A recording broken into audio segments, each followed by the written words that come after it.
Hello, everybody. Welcome to this episode of the Disc Golf Answer Man. I am Bobby Cool, Daddy Slick Breeze. And in this episode, I have a conversation with Dr. Kristy of Dr. Kristy Disc Dies. Now, I've known Dr. Kristy for a few years now. She started working at Dynamic Discs and started helping out with the sales team. She didn't know anything about disc golf and started learning more about disc golf and disc dies. And she kind of delved into disc dying a little bit, but I didn't know how much.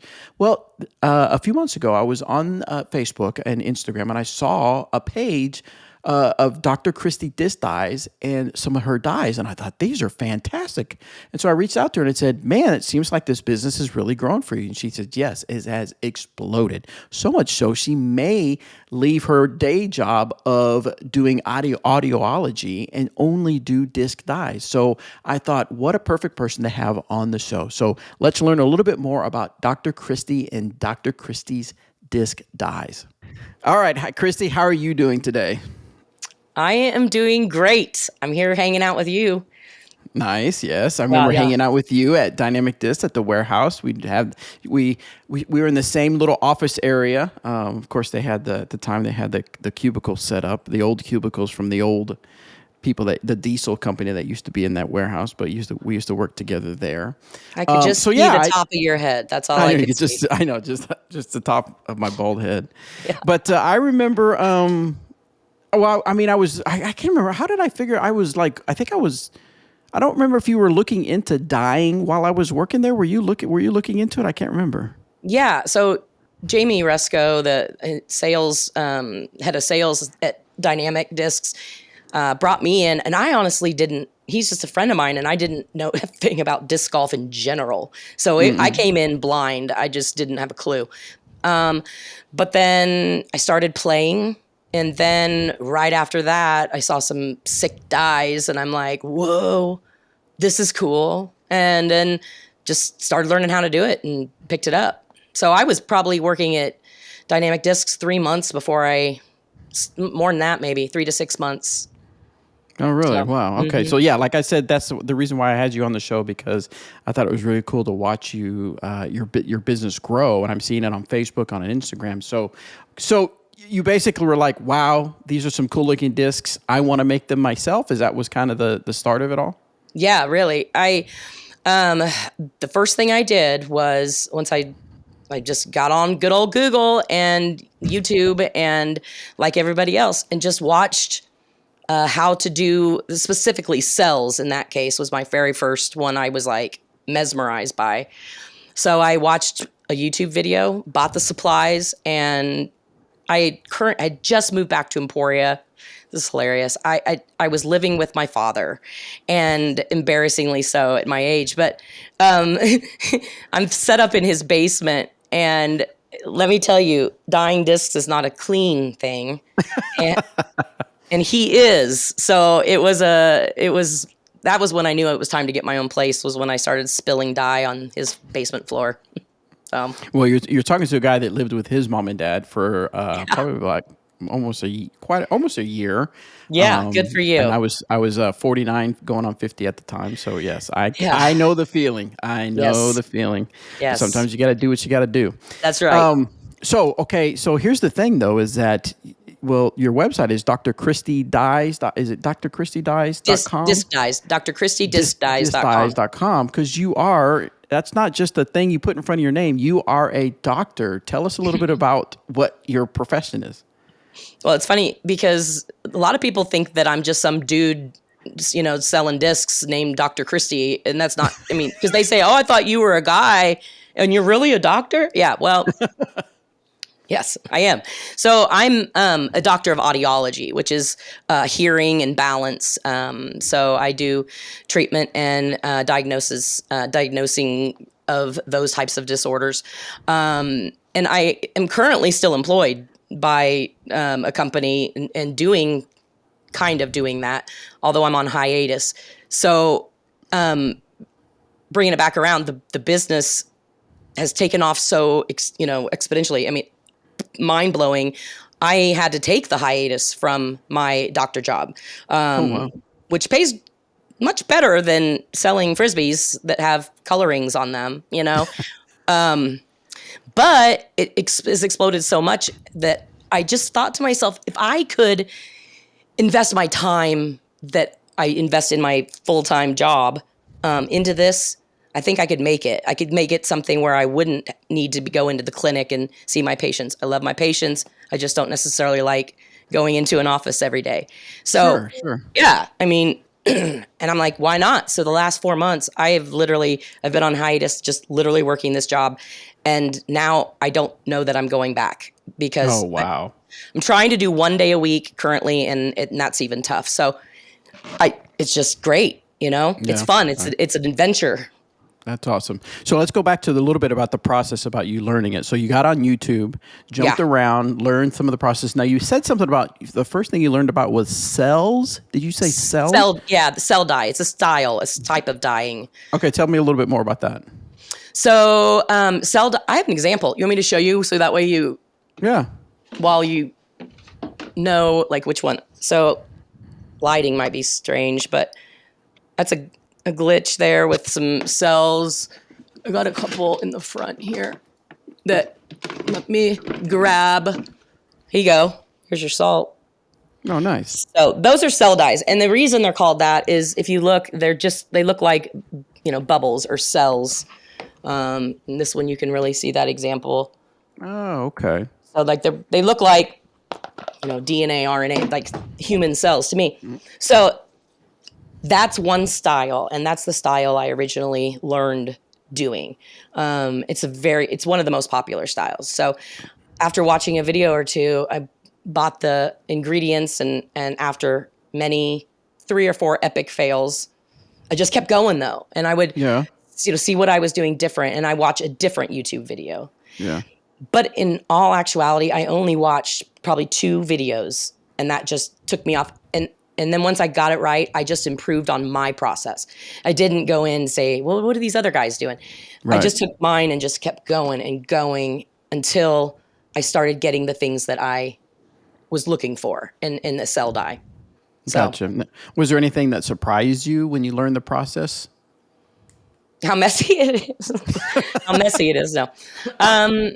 Well, now, so I'm a little different than a lot of disc dyers out there, which is nothing wrong with it. I get real bored with one style after a while.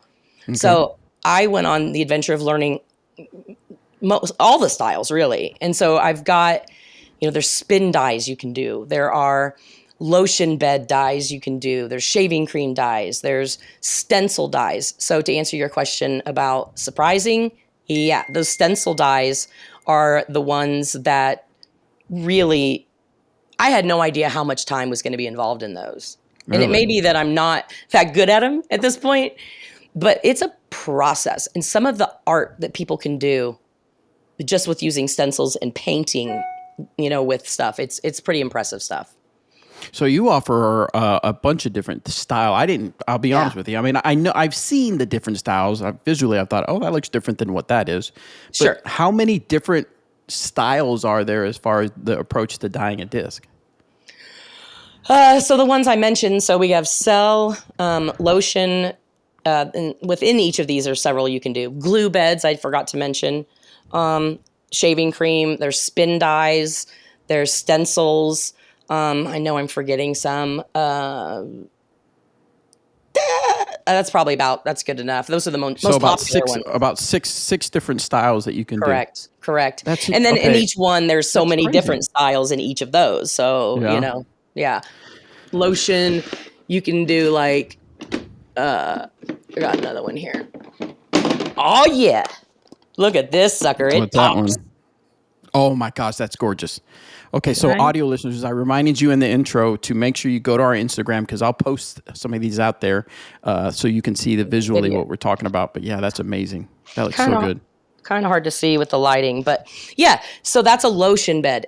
Coolest thing about lotion beds, Bobby, they smell like the lotion, like for months. For months. I have ones that are 2 months old, 3 months old, and before I throw every time, I still sniff them. Okay, so what does that mean? Lotion bed? It's put into some sort of lotion. Yeah, so there's this one brand that most disc dyers use. I've come to find out, and it's just because it's cheap and it's at Walmart, so it's easy to get. And you just pour it into like for example, a paper plate that will hold a disc. Then once you put the lotion in and you bounce it to get the bubbles out, you take the same lotion but mixed with powdered dye that I've already stirred up and mixed in. And then I put those in that bed into the designs I'd like or want. And then you take the disc and you gently put it in, and with some heat and some time, and boom. How many discs can you make when you make that bed? How many discs can you typically create from one bed, I guess, one setup? So with lotion, that's the one that's tough because it's difficult to get even more than even one out of it. Right. Whereas with cell dyes, I've gotten like 7 or 8 out of one bed because you Oh, take wow. that disc out and it just immediately recreates another art piece Right. with that style. So there's different styles you can do reuse beds, and others most of them you cannot reuse the bed. So you do have a Okay. lot of leftover lotion. I got soft skin. So let me ask you this. So from the beginning of the process of learning it on YouTube, creating your first couple dyes, how long did it take for you to realize that you could control, or can you control, the look of the dye once you put it in there? So there's two parts to that. One was the length of time it took me to learn that I cannot control everything when it comes to dyeing because it is art and it is abstract. Unless you're looking to do stencils with exact lines, vinyl on the disc, and you pick it out and you color and paint. Unless you're looking to do that, there is some sort of abstractness to the whole art of disc dyeing. Now, what was the main question? I'm sorry, I lost track there. Oh, no, that's good. No, it was just the main question was, okay, of course you kind of answered. You said there you realize that you can't really control. Is there any control that you have over how it looks? Yeah, for sure. So color choices, of course. But Yeah. then it took me some time to be able to look at the bed and really visualize what it's going to look like on a white disc. All right. Okay. So that process took months before, and I'm Yeah. still learning that. I mean, so considering I've only been dyeing discs for a year and a half. And is that right? Yeah, that is right. Wow. Oh, So wow. year and a half. So, I mean, I'm still learning every day that I do this. It's not, it's never not a learning process. So to answer that main question, it is still going. It's a lot of time, but it doesn't seem like time because it's so damn fun, Right. you know? Yeah. So Wow. yeah, so I would assume at some point once you learn the fundamentals and stuff, then your creativity, your artistic, starts to come out, and that seems to be a part that you enjoy doing is the artistic Yeah, expression of it all. exactly right. Exactly right. Just got to spend your time and do your dues to get the process right, the logistics right, and then you can just enjoy it. Now you said that you took a hiatus from your doctor job, Yeah. and you've been working on the dyes. How many hours a day do you typically put in? I'm embarrassed to say it. One of my friends pointed it out to me the other day. Probably about 12 hours a day. I I'm obsessed, and Yeah. to the point where I'm gonna have to learn to start shutting it off. Yeah. But I just love it, and it's so busy. Things are so busy. And it's a budding business. It's not something that is just running on its own. I mean, I've got to and any business owner knows. I mean, you do put the time in. You have to if you want to Yeah. be successful. So I think that's kind of where I'm at in the business right now, is really slaving at the time. But again, it doesn't feel like that. I'll look at my clock and be like, oh, it's 11 o'clock at night. I've been at this Yeah. since 8:30 this morning. I need to go to bed. So, Typically, how many discs do you put out in a 12-hour shift? so, I would say the other day we went and vended at the Monkey Island Open Saturday, right? So Mm-hmm. we sold. I say I have a couple girlfriends that come and help me, and they are my best friends, and they're amazing. So we sold quite a few discs to the point where I was like, I need to restock inventory. Let's dye some discs tonight, girls. So Wow. that we did on a Saturday night. We slammed out like 14 dyes, which Oh, wow. that's a lot. Typically in just a relaxed, doing my business day, I'll get 5, 6 done. There's some days I won't dye at all because I'm listing those products on the website, which Okay. that was something I didn't expect to spend so much time on. Yeah. I'd rather be just dyeing discs where I'm now spending so much time trying to keep up on the interwebs. Yeah. So what would you say is your favorite style to dye? That is so tough because my spirit animal is a chameleon. I am constantly changing. I'm constantly changing my mind. This was my favorite for style for a while. Oh, now this is my favorite style probably. Doing these are glue beds, like both of these, and this one's a glue bed. So you can do so many different things with glue beds versus just the simple spin style. But I went through a spin phase where I just was spinning everything, got bored, went on to a glue phase, then on to a lotion phase. So that's hard to answer because I'm constantly changing my favorite. I don't Now know. the spin, I've seen on Facebook where people post reels, whatever. I've seen a record player. I've seen a fan. Yeah.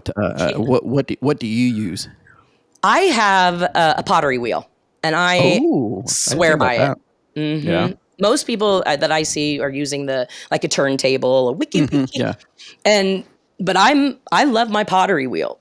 It's become my baby, and I've gotten to where I can center a disc without even thinking twice. And I know it's not.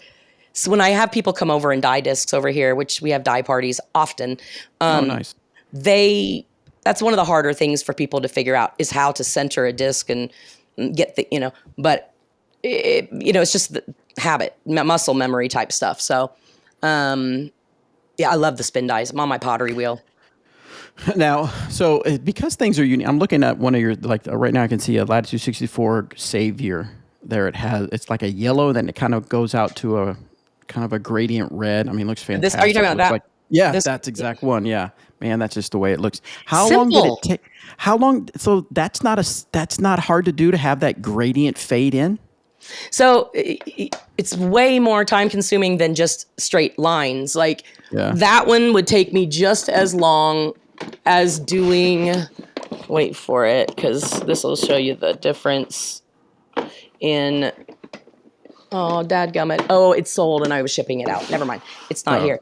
But there's, I do Jawbreaker where there's lots of little tiny lines, and those aren't blending. So that will take just as much time as doing one that is like that fade out from the, red to orange, Right. yellow, or orange. This is a yellow disc. So it makes it that fade in. It's going to be orange no matter what. Anyway, that takes 15 to 20 minutes maybe to get it. Okay. But then sometimes it can take quite a bit longer when you go wash it and you see, it's not right, and you go back and you have to do it again and wash it. So the washing involved in that is also a lot of washing involved in all of this. So. Now, you said a lot of people have the big challenge with the spin dye is getting it centered, but because they're all unique, if you mess up, can you still sell a messed up one and just say it's a unique design? Is that kind of an awesome the trade question. secret? No, not at all. Yeah. I have a discount bin and I put some on my website that are mess ups and the price reflects that. Okay. But I have a discount bin when I go to sell at tournaments or at fly marts, and those sell for super cheap. But then if it's a super super bad mess up, which happen a lot, I have a couple organizations that I donate those discs to. So I have a deaf community that has a league that I do, being an ear in the ear business, a doctor. I have some a deaf community that I donate to, and a couple other places like a halfway house I donated to. So it's they don't go to waste. They don't sit around long. Nice. Sorry. So the glue. Okay, so now I'm kind of bouncing around, but I just all of a sudden these things pop up in my mind. So the glue bed that you mentioned, that is obviously you use some sort of glue to right. Elmer's clear glue? Yeah, the big gallon. Glue. Now, what is different between why a lotion bed versus a glue bed and whatever? Good question. Just the look. So with a lotion bed, you're not going to, this is glue. But with a lotion bed, which was this popcorn, for example, you're just not going to get the definition that you can get in this. Yeah, you can draw lines with glue. You can do just random crazy stuff. But with lotion, it's more the medium, which being lotion in this case is more.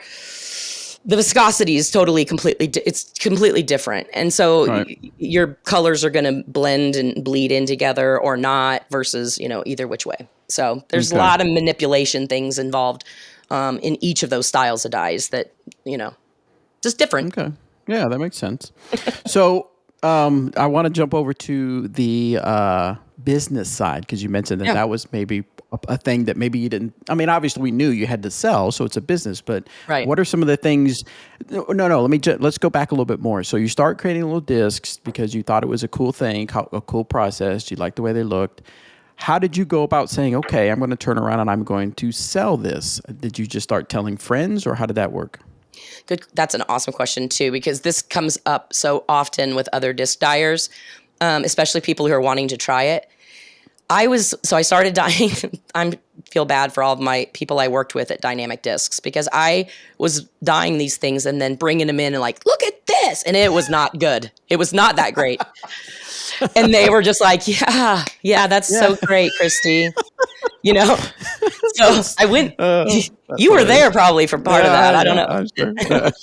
So I think, and then at that point I had some people, it got a little better. And then the employees there that I would show them to be like, hey, will you make me one? Hey, will you do this? Hey, can you make, and happens a lot. People are like, wait, they have their vision of what they want. So I started doing that, which also forced me to learn the other styles as well. And that made me get a lot better.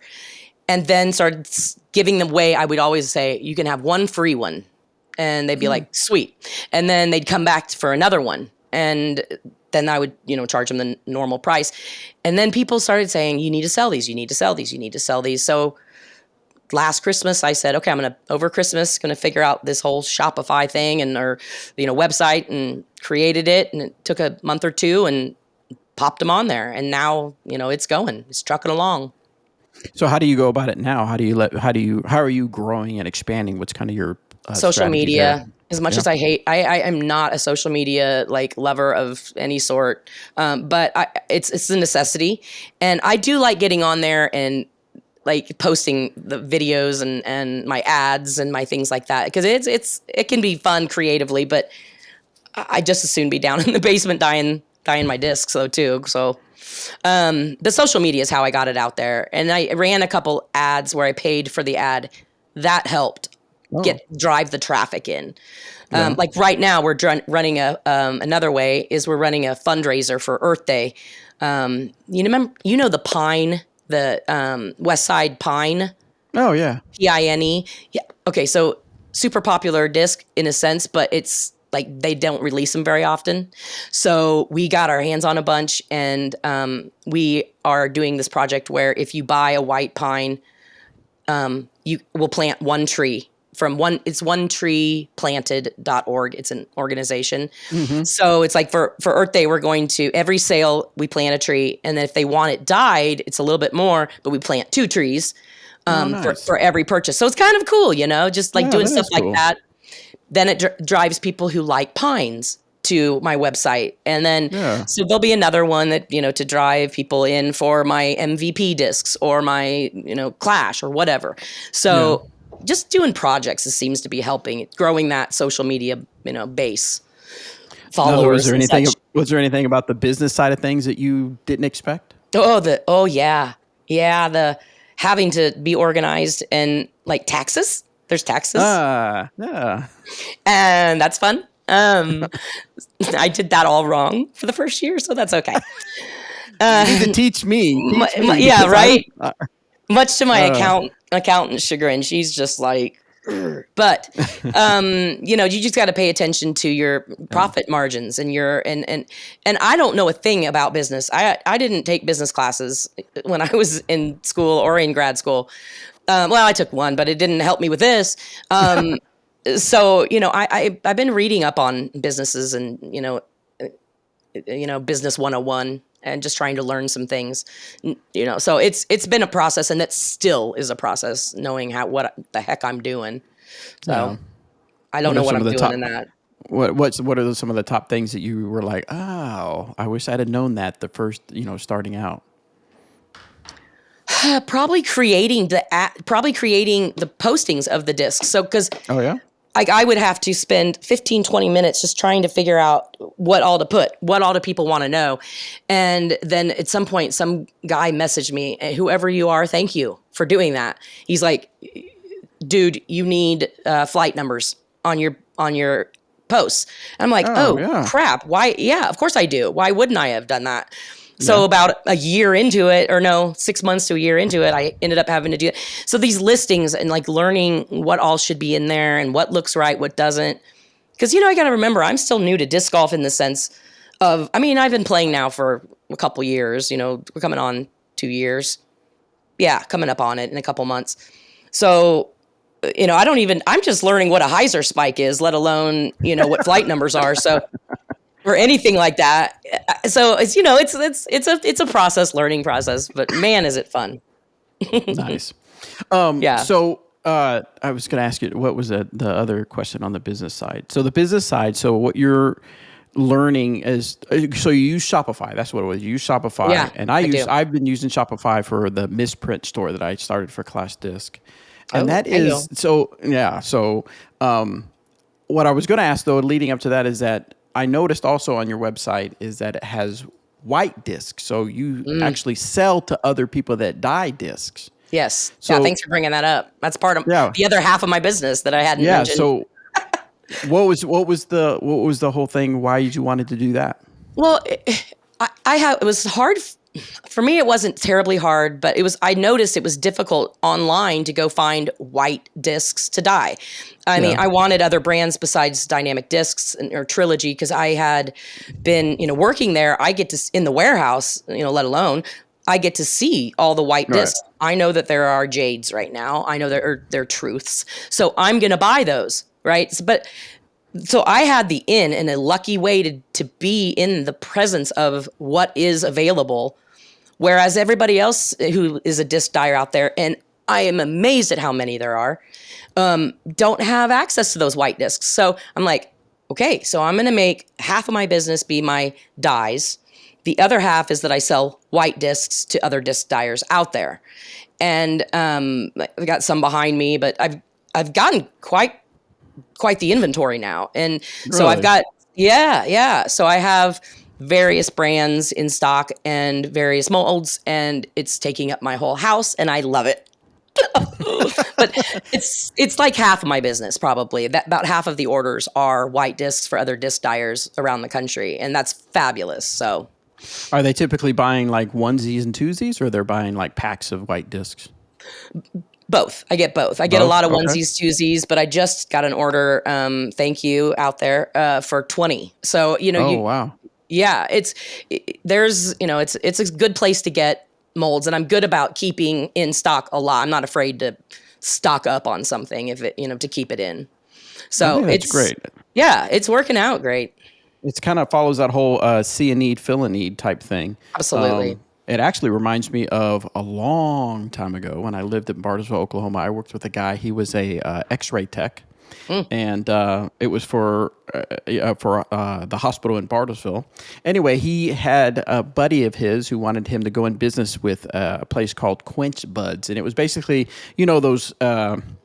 It's like Scooter's Coffee, those little places that all they do is they Oh. serve coffee and you drive through. The Well, this was standalones. way back when that wasn't really a big thing. So anyway, he invested in it, and then he kind of took more ownership of it, and then he was trying to buy styrofoam cups for cheap, and he was trying to sort, and he found it very hard to source these for a great price.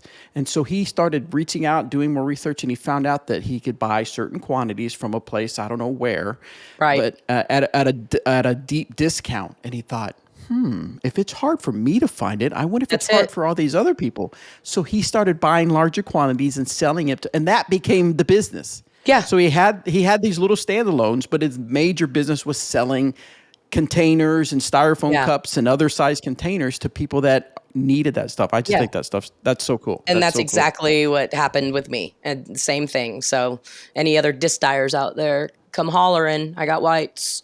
Nice. That's awesome. That's awesome. So you did mention it earlier. So let's talk a little bit about the direction this is going. So this obviously is a much more fun thing for you to do than going into clocking in at the office and sitting at a desk or what, yeah, there's a lot more artistic side to it, which I'm sure is a little bit more fulfilling. Yeah. So tell me, where do you see this leading to? Well, I don't know. That's the thing. I am taking a leap of faith by stepping away from my audiology, business, and it's really because I'm not going to be making that same money, and that's okay because I feel like the reward is so much greater. I'm not a financial person. I don't really care about those type of things. I just want to be like living my life to the extreme, as much fun as I can possibly fit into this short life. So taking this leap was hard only because I'm like, oh, I'm going to disappoint my parents. I'm going to be, but there's, all of us do that. But on the other hand, man, if once I let that go, it's just a leap of faith and it's fun. And the thing is, I'm still a doctor. I could still go back to audiology if this goes belly up, Yeah. So it's time to do that and to take that, that leap, I think. I hope. Why do you think, I mean, I know it's kind of obvious, but why do you think it's so popular with people? Is it just basically because they want to have something that's their very own, something that's unique?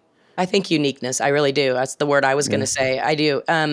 Some things, and it's interesting, like something that I think is just butt ugly, someone else it's like their treasure. And when it comes to a dye, when it comes to a dye, I think that is so ugly. And my girlfriends who come over, they'll be like, "What? Are you crazy? Put it on the website," and it sells immediately. So everybody just has their want to have a little flair. You want to throw those discs. And I don't know if you know this, Bobby, dye discs fly better. Oh, you're hearing it here first. Yeah, first, okay. First, but I'm sure there's a study out there somewhere that proves that, right? Oh, it is. I'm sure. Yes, there's got to be so many studies, but if not, I'll do it. Because I've had so many of my customers will send me pictures with their disc that they bought with their Ace. Because and I love it. It makes me cry every time. I do put like Ace Mojo into every disc I make. I'm like, you can do it, But, so the name is Dr. Kristy Disc Dyes. Now that makes sense, but underneath it I see Die Happy. So what's the story behind Die Happy? Dr. Kristy Disc Dyes is a mouthful, and I was an idiot when I chose it. So I shouldn't say that because I still love the name. I had help with it, and it is who I am. But Die Happy, DYE. Is of course just a little bit easier to say and remember. So I linked up Die Happy with my Dr. Kristy Disc Dyes business it's on my logo now. And so it's diehappy.us. Diehappy.com is they want a lot of money for right now. So hopefully I'll sell enough Frisbees that, I'll be able to buy that website someday. We'll see. But right now it's diehappy.us. So. Oh, okay. And then I noticed on your website, you have a cat named Ricky White Saki. So yeah. So he's the best. My dog's name is River after the disc. But Ricky White Saki's, he has white feet. So, and his name is Rick. And I adopted him right at this time when I was still working for DD at the time, and we had signed Ricky White Saki, Wysocki, not White Sakis. See what I do? We had just signed him to DD, so it was just the right timing. So I'm like, I'm going to name my cat Rick, and then Ricky, and then I noticed he had white feet, and that was it. Game over. He's now Ricky White Sakis, and he's a hoot. That's awesome. I'm surprised he hasn't been over here bugging us. So. That's funny. Okay, well, we came to the part of the show where when I interview people in the business side of disc golf, that I ask them 5 questions. Oh boy, did not warn me. Here we go. I know I didn't warn you. So because I like these to be impromptu. I like them to be top of mind, whatever. Okay, so let's do this. Okay, so here we go. Question number 1: what are you learning now? Now this could be with business side, personal side. It doesn't have to be profound. Just what are you learning right now? Is it okay if it is profound? No, yeah, it can be. Yeah. I'm just kidding. Well, I started this hobby going through a divorce. So I moved in with my dad. I wasn't just, just for fun. It was because I had gone through a divorce and from a pretty abusive marriage for 11 years. And so PTSD and, just depression and general anxiety, this is what got me through that. I could no more have gotten through all that. It became, my crutch almost, and it helped me Yeah. tremendously. So what I'm learning now is that I still need it. I still, after all this time, I still am healing from that. And this is still getting me through that. So that's my now. It's still going to be now, probably in another year, so it's still That's it's awesome. okay to be now. So, Yeah, I love it. I love it. yeah. Okay, so question number 2. Okay. How has failure shaped your life? Failure. I'm just kidding. I've never failed. Man, I used to say, I had a motto that, that I don't regret anything. I just learn from it. And I think that rings true. All my failures are only lessons. I don't see them as any other way. And that's probably what gets me through those failures is as I just pick myself up immediately and say, okay, what am I learning from this? What am I changing? So it's all learning. It's all learning. Is there something specifically in disc dying that you failed at that you helped you learn? Yeah. Yeah. Stencils. I was working 40 hours a week as an audiologist during this time, but I had customers who wanted me to do custom stencils, and I don't say no. I don't like to say no to people. I want to try everything. Yeah. And I had to piss a couple people off, in fact, about it, because I bit off more than I could chew. It was every night, all night, doing that stencil work, and I couldn't do it. But now that I'm backed off from that audiology, I've been doing some more and getting faster at it. It's just they're time consuming. If you were to pay a stenciler for their time on the work on those discs would be several $100s. So remember that when you buy a stencil, because those people are working. It takes time. It really does. Yeah.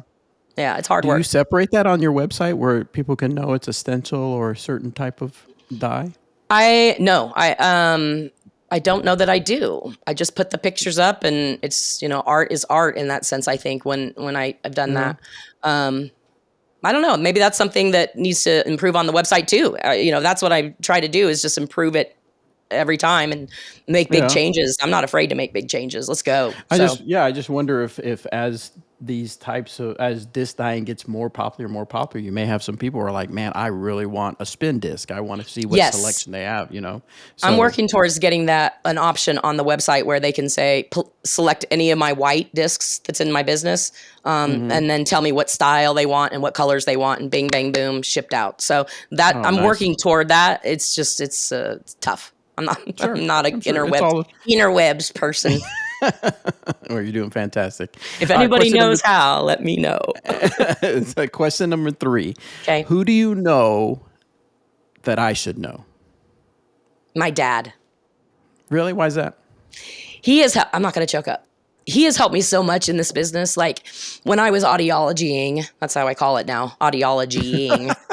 When I was audiologying, orders would come in throughout the day. And I'm like, I'd like those to get out today. He would come over, he would pull the order, he had to learn all about disc golf. He had no clue. So he could tell you, what plastics are, and it's pretty cool because he comes and pulls the order, packs the order, ships the order for me. He still goes to the post office for me at least several times a week. So he has been my ride or die and through the business, but even through life, obviously, the dude's a goat. Zach Milton called him a goat once, and that rings true. It does. That's it rings awesome. true.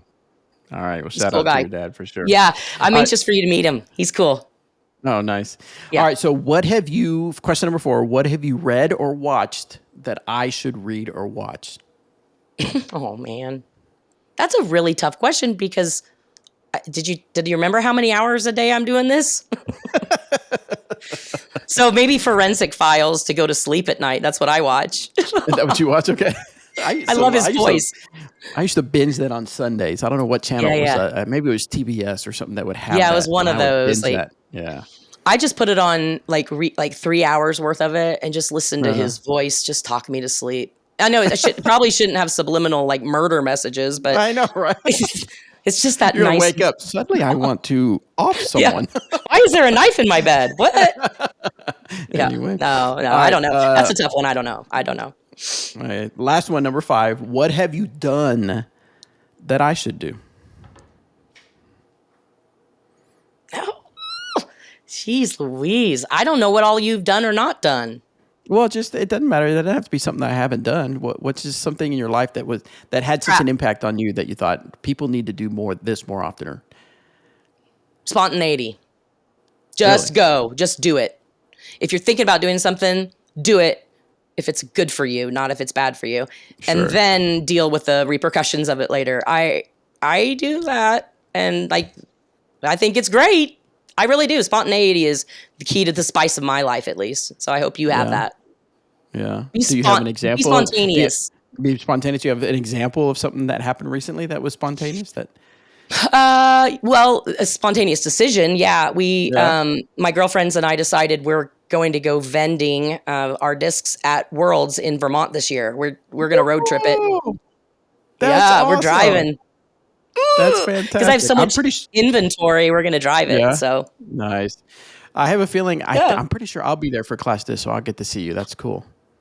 That's so cool. Come see us. Awesome. We're going to be staying at Smuggler's Notch, so you have to come in and come see us. That'll be kind of a little bit of a like a work vacation, because that's such a beautiful place to go visit. So that's cool. Yeah, and we're going several days early so that we can go hiking and go play disc golf and in the area. So we're bringing our Zuka carts. We're bringing everything. We need a U-Haul. So it's going to be great. That'll be good. That'll be good for you. Yeah. Well, Kristy, thank you so much for being on the show. I appreciate it.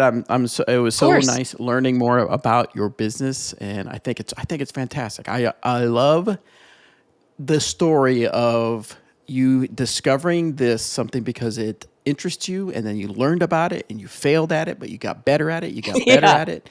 And now you're doing it, but you're still learning. You're still learning in the process of doing it. And I think that's fantastic. So, of course, I'll be learning until the day I die, of course. In the description, I'll put links to your website, and then, of course, your Instagram and your Facebook. Is there any other place that people can kind of learn more about what you do? No, I think I think you nailed them. Just I'm on Instagram, Facebook, and my website is the do all, say all. That's where all the products are. So, awesome. Yeah. Awesome. Well, thank you again, Kristy. I appreciate it. Yeah, absolutely. Thanks for having me.